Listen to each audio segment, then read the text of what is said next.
Hello, I'm David Atherton, Yorkshire-born baker and food writer and winner of the Great British Bake Off in 2019. In this series, we're going to be going on a journey through Britain's capital of cake, the North York Moors National Park.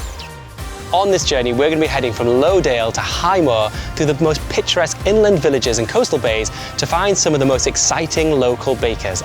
We'll also be discovering local seasonal ingredients to help you with a very special bake for the North York Moors National Park's 70th birthday this year.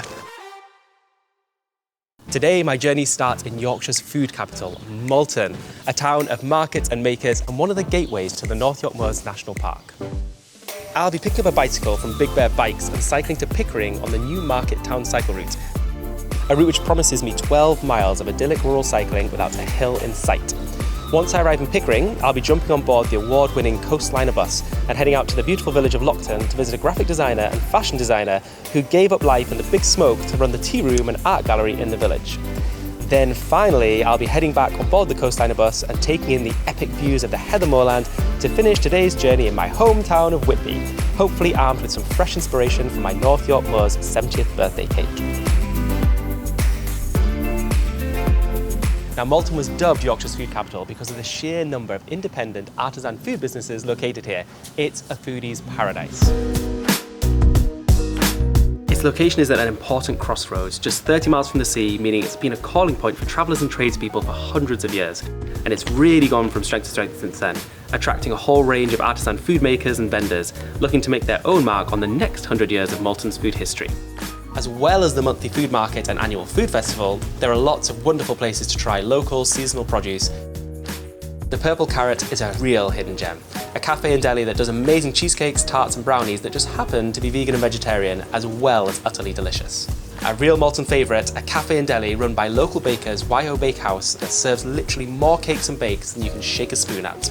Talbot Yard, a former derelict stable block that was restored and converted in 2015, is now a home to a handful of buzzing independent food businesses, including the famous Florian Poirot that makes proper French macarons and bonbons. Delicious.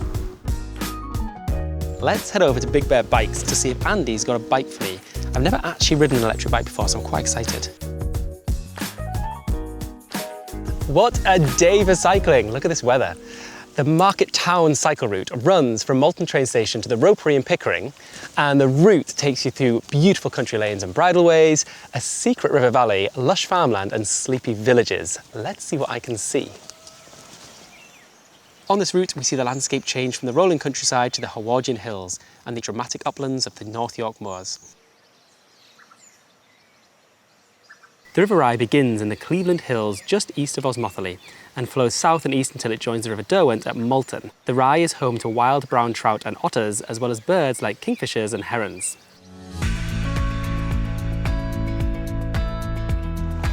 This is the historic market town of Pickering, a gateway to the North York Moors.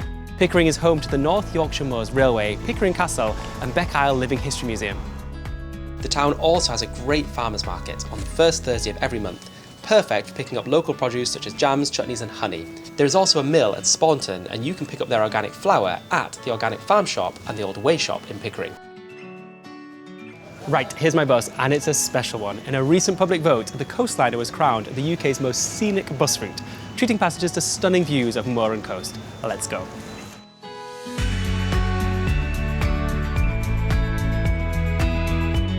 One of the best things about the North York Moors is you can take the scenic route between your eateries, bakeries and tea shops.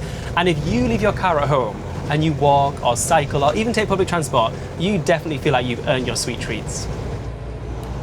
You know, I used to actually get this bus a lot when I was a teenager, and even back then I remember thinking that it had the most incredible views. So I am not surprised that it's won the most scenic bus route in the UK. So I've hopped off the bus at Lockton, and that's because I'm here to meet Andrew and Michael, who run the tea room here. And it's a very special tea room because it's also an art gallery. I want some cake. Let's go.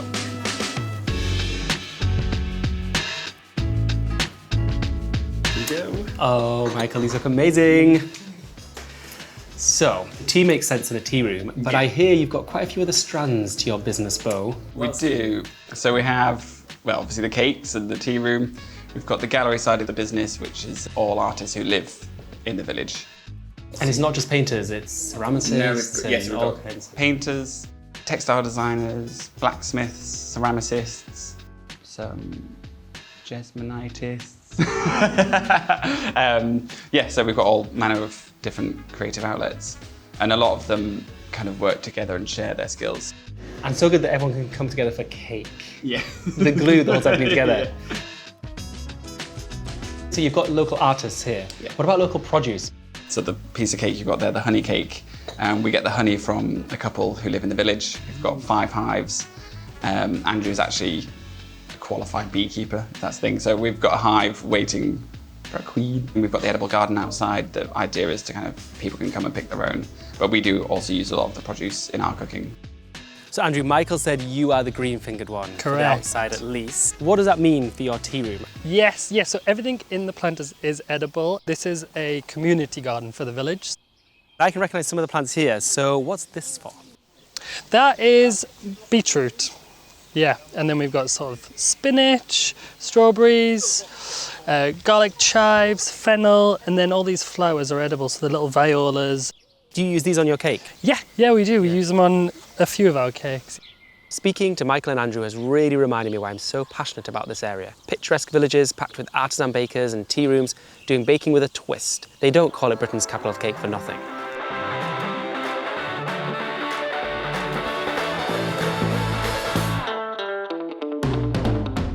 Join me for the next leg of my journey when I go to Great Ayton and jump on the Esk Valley railway line in search of more inspiration for my North York Mo's birthday bake.